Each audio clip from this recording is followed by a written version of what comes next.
Самолет набирал высоту ровно и спокойно, так, что большинство пассажиров даже не обращали на это внимания. Каждый был погружен в свое. Кто-то листал телефон, кто-то дремал, прислонившись к спинке кресла. Она сидела у прохода и пристегнулась раньше остальных. Старая привычка, оставшаяся с тех времен, когда подобные мелочи могли стоить жизни. На вид обычная пассажирка, собранные волосы, удобная одежда, небольшая сумка под сиденьем.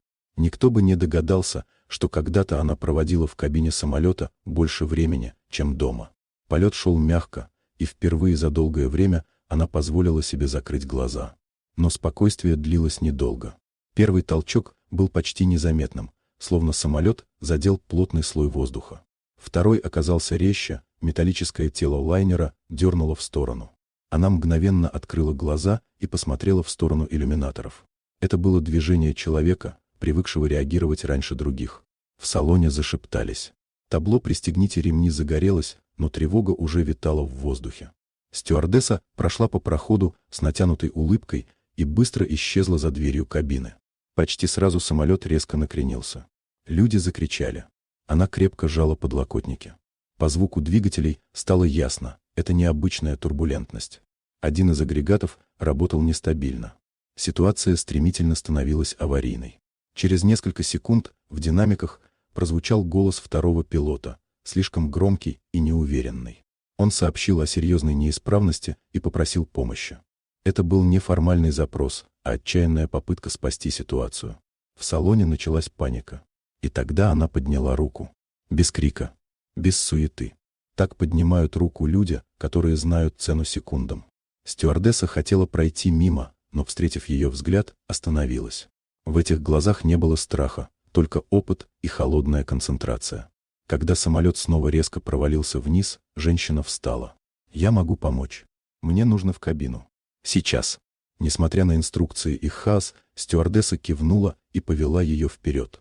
Иногда одного уверенного человека достаточно, чтобы подарить надежду сотням. В кабине стоял запах перегретого металла. Приборы мигали тревожными сигналами.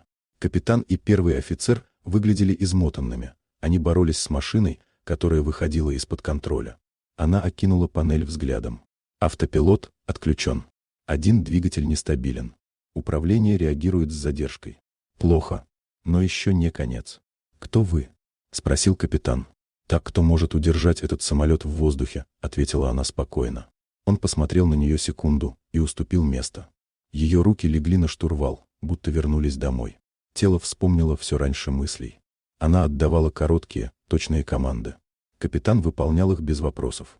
Самолет снова дернуло, но угол наклона начал выравниваться. Она держала машину так осторожно, словно это было не многотонное судно, а хрупкий механизм. «Мы падаем», — вскрикнул первый офицер. «Нет, мы снижаемся. Это разные вещи». Ее голос был спокойным, и именно поэтому ему верили.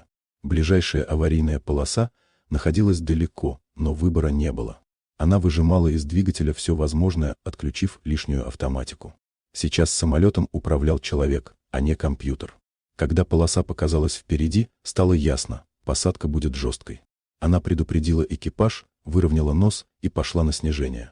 Удар был сильным. Самолет трясло, металл скрежетал, но она удерживала его до конца. Машина остановилась у самой границы поля. Наступила тишина. А потом салон взорвался аплодисментами, плачем и криками облегчения. Люди не верили, что живы. Капитан снял гарнитуру и посмотрел на нее с уважением, которое невозможно сыграть. «Вы спасли всех». Она лишь устало улыбнулась. «Я просто сделала то, что умела, и то, что должна была сделать сегодня». Когда спасатели подбежали к самолету, она почувствовала только одно — глубокую, редкую тишину внутри. Тишину человека, который однажды ушел. И вернулся не зря.